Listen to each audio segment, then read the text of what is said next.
Welcome to this class on Azure database. So in this class, we're going to be looking at Azure Cosmos DB. Okay, so Azure Cosmos DB, to create a Cosmos DB account, what you need to do is to click on create a resource. And then click on create a resource. So go into the search bar and type Cosmos DB, Azure Cosmos DB. So it brings you to this page. You click on create.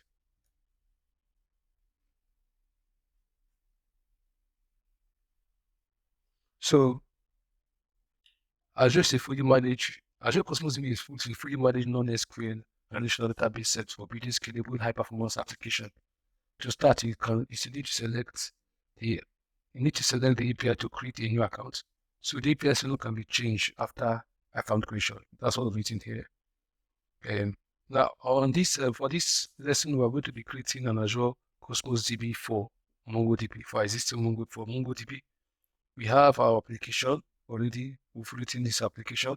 I want to connect this application to our Azure environment, to Azure Cosmos DB. So first of all, I'm going to create an account for Azure Cosmos DB. So there are the various Azure works various database. We have Azure Cosmos for non-SQL. I'm going to explain that. We have explained that in the video before this. We also have Azure Cosmos DB for Postgres. We're going to be using Azure Cosmos DB for MongoDB because our application will be using MongoDB. So you click on create. Yes, request units database account vCore cluster. So we're going to click on create. Now it takes us here. So on this environment, you choose the subscription you want to work with our subscription.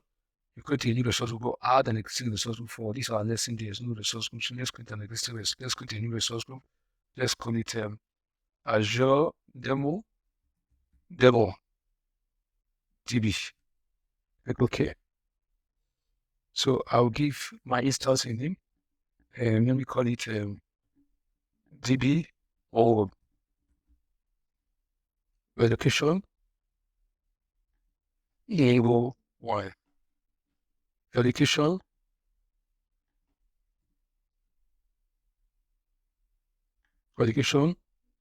as I said, put your location, choose location close to your users. So I'll be making use of South African nodes. So Azure maintains 2 capacity mode, provision throughput and serverless. In provision throughput, you define a fixed throughput for your server. When in serverless, Azure expands its capacity based on your demand. So I'm going to, for the sake of the class, I'm going to use a provision throughput. So with Azure DB Free tier, you can get up to 1,000 RUS and 25 GB of storage for free in an account. So just for the case of course, I'm going to be taking is maybe the total amount of throughput that can provision in this account.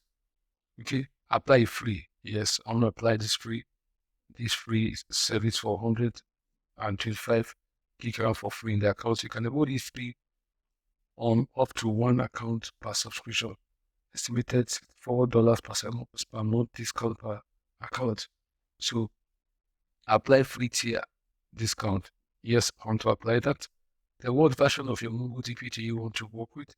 I'm going to choose the latest version. So you go to the next, which is Global Solution. So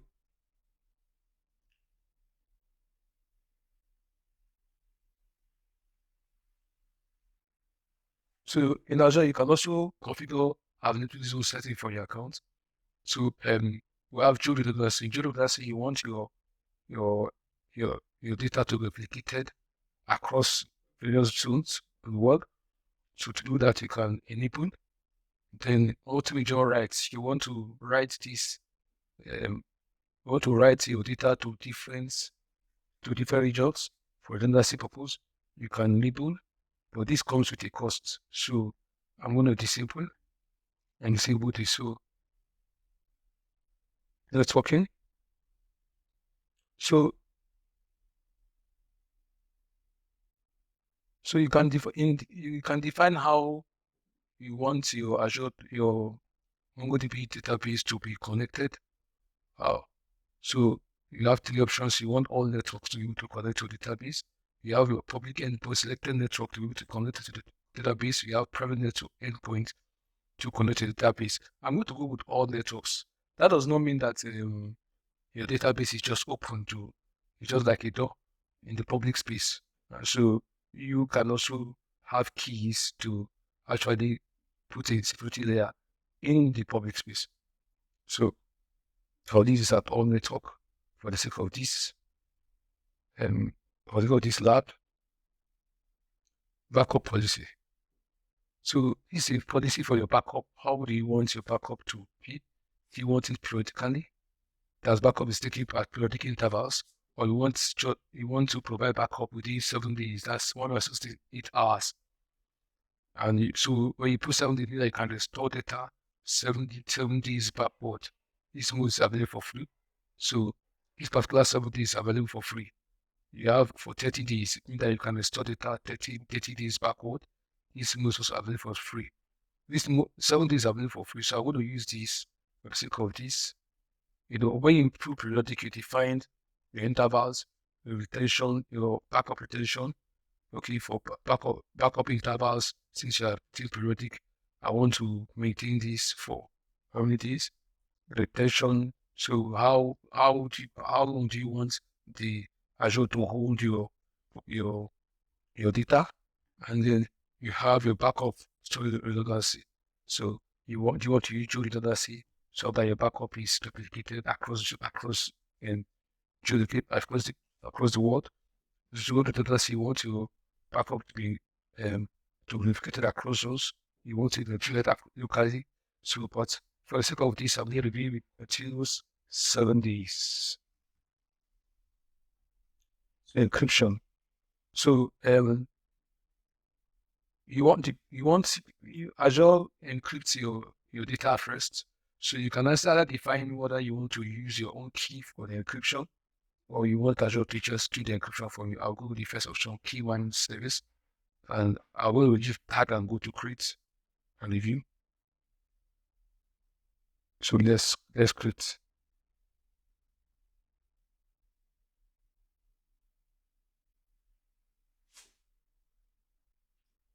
So reviews validation are successful. So let's create.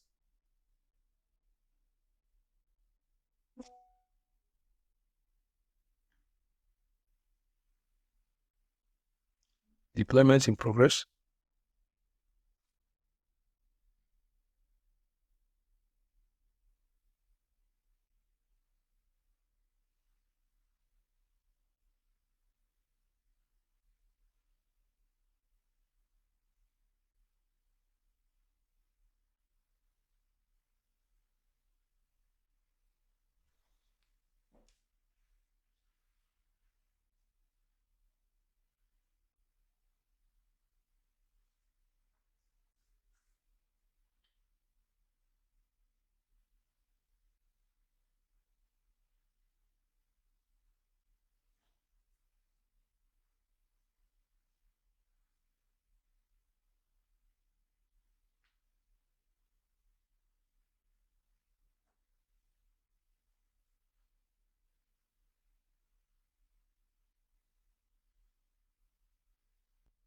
Okay, so we have created, after creating we have our Cosmos DB created.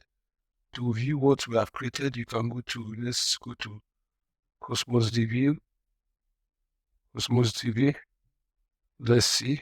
So you can see this is our Cosmos DB account that was created. The name I gave it was DB Mongo 11. So let's go to it. Let's click on it. So you can see overview. Our Cosmos DB was created on resource group demo DB. You can see all the parameters you choose in the of creating the Cosmos DB has been was created. So you can see our throughput is limited to 100 REU per second. We are opted for a free tier discount. So all you created what is here. So, all right. So, one other type which is very important to look at is equation data globally, replicate data globally. So you can see in the process of creating our Cosmos DB account, we disable multi-region rights and geolocation redundancy, geolocation.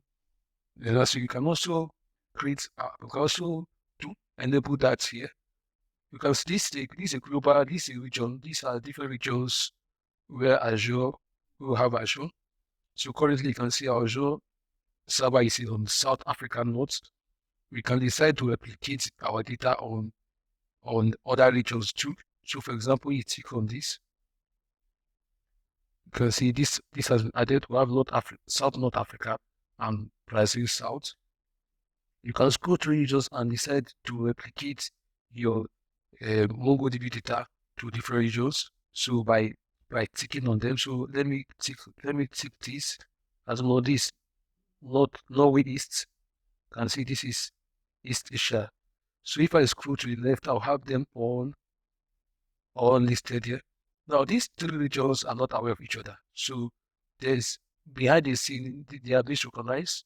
So the data here are being synchronized to each other behind the screen. I can also decide to enable, can see multi-region rights. So you want to be, so if you're reading data from this and look at reading from here, because behind the scene they are all being synchronized, I can decide to have a, I can also decide to enable multi-region rights. So what it means is that you can see enable, what it means is that when you write data to South African node, for example, the data will be replicated to Brazil South and also North East. Behind the scene, they are basically synchronized in write operations. So, um, so if you scroll, you can also decide to enable availability zone, application across availability zone. So, um, however, when you are done, you can now click on save. But all this comes to cost, so I won't do that. I'm going to discard. It's just for you to know. Um, one very important tab we need to also look at is your connection, your quick starts. Quick start. So in quick starts, okay. So in quick start, you can see quick start give us a template based on your language on connecting to your MongoDB, Azure Cosmos DB for Mongo. So if I come to Node, which is the language I'm going to be using in this lesson, we can see this was a sample, a template of how to connect to our MongoDB instance. To our MongoDB instance, we also have a primary string. So if you are using .NET, you can see it, MongoDB shell and the rest. Okay. So another very important tab which you're going to work with after creating your Azure Cosmos DB is your connection string. So with your connection string, you can connect to your Azure Cosmos DB from your application. So to do that, you need a connection string. And when you go to connection string, you can see this your host for those that want to connect to the host port and then your username. You also have your primary password for those who want to connect. You can refresh it to generate a new password. You also have a secondary password where you need to regenerate a separate password. You can use your separate password to avoid to maintain availability, and then later you can exchange your secondary password to your primary password if you want to. So sorry. So what we need here is our connection string. So I'll click on this I symbol to view it. So we can see sorry.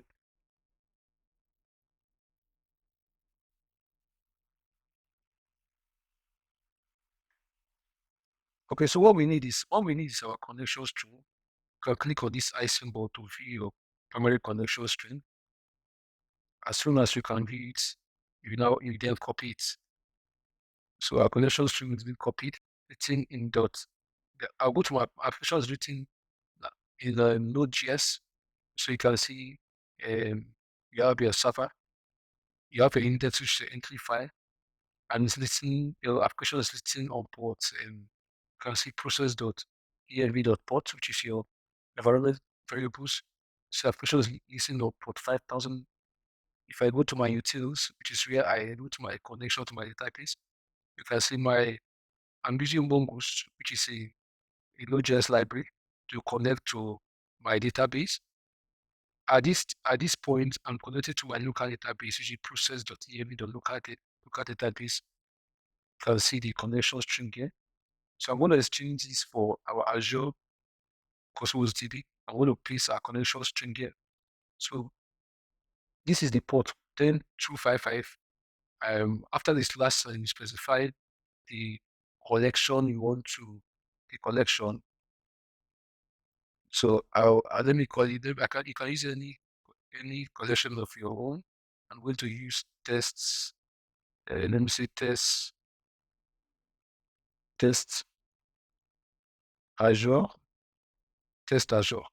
So you can see, so already I've redefined, I've changed the connection string in my application to connect to our Azure, to connect to our Azure Cosmos DB. So let us now run a starting on our application. So terminal, I'll be using Bash. So if you look at from our connection, you can see when our DB is when our choose successfully connected to our DB, it's a console, it's bring out a console box, MongoDB connected. So I'm going to do yarn for run, so yarn run test. So I'm using yarn test because we put our packet notation in our script. You can see for tests, this is TypeScript. So for tests, I'm using Node1 library to actually test our application. So let's enter.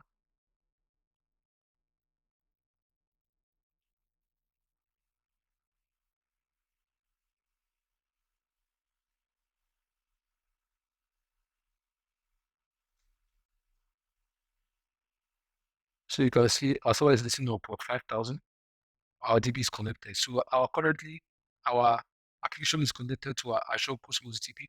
You can also use your MongoDB Compass. This is our MongoDB Compass and create a new connection to our Azure Cosmos DB. So why that is coming up, if you go back to the application, you will see that in one of our controllers, we are actually registering. So you are creating an account on Azure. You can see the model for user. So we can see the model for user type, first name, last name, store. So staff ID, default password. So I'm creating a default password, status pending, my first name. So user types is string. So these are model default store. So I will just copy this. Let's query this. I'll be sure this is on perfect, and I'll use pushman. And we need this in our request body. This is our request body. Consider we go back to our application to to our endpoint, which is our controller. So you can see we are actually creating all this from our request body, create user. So on Postman. So if I go back to our index file, which is this, our route, so it is /registration. So on the server, it is API. So we go this API. Okay, so localhost HTTP localhost import 5,000. So slash registration. So let's see if you see post or get request. So well, to see post request. Let's copy this for sure. Our post one, see push requests. Import 5,000. So we need this. These are the our endpoint is expecting all these in our request body. So I want to give it, let me send my website at gmail.com. User type, this user type is string. So let's call it, let's say admin. First name is also a string. I want to call it, let's call it Malakai. Last name is a string. So let's call it June. Staff ID is expecting a string. So let's call it, let's say 112 store. So this application is actually meant for store admins. So this is why you see like the name in which of the store. Let's see store legal store. So let's test this endpoint and be sure that the data was created. Now, okay, cannot just show property email of request was that is undefined. Cannot the structure property email of request body that's this undefined. So let's see why is it undefined. Registration,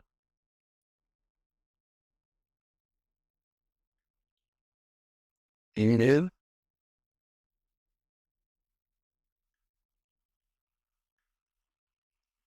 in email.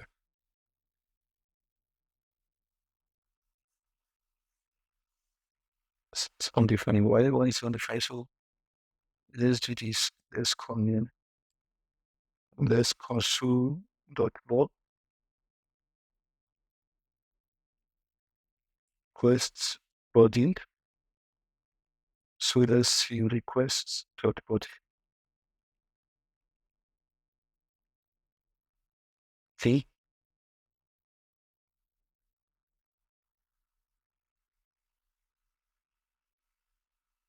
Cheers.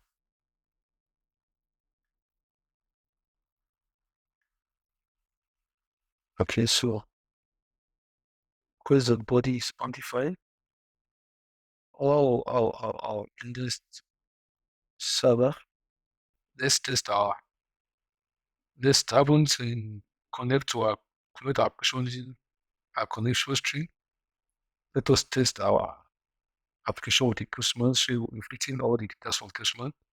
So we had this error before because we're not in Node.js, we're not passing our request body. So on the index page, and then on this server page, I have added I've used express.json to pass our request body. So let's test it again. So error creating a user. Why?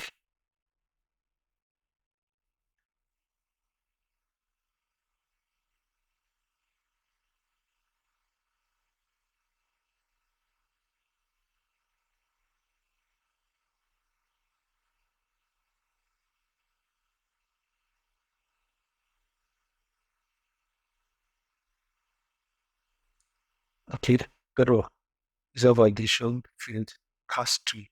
So value labels type string as part to because we saw here. Let's come back to let's fix our model.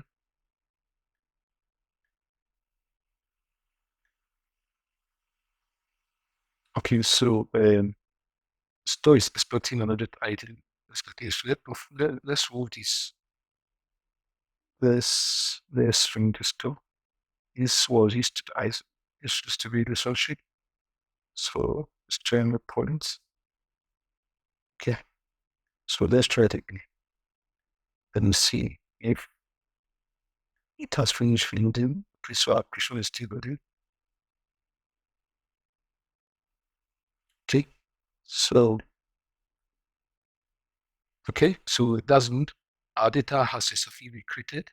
So let's go back to our portal. And to view our data, let's go to Data Explorer. We view those data I've created. So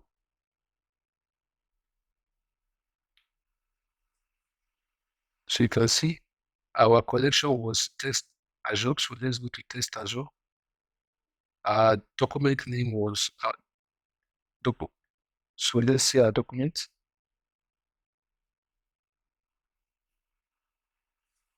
Snowden.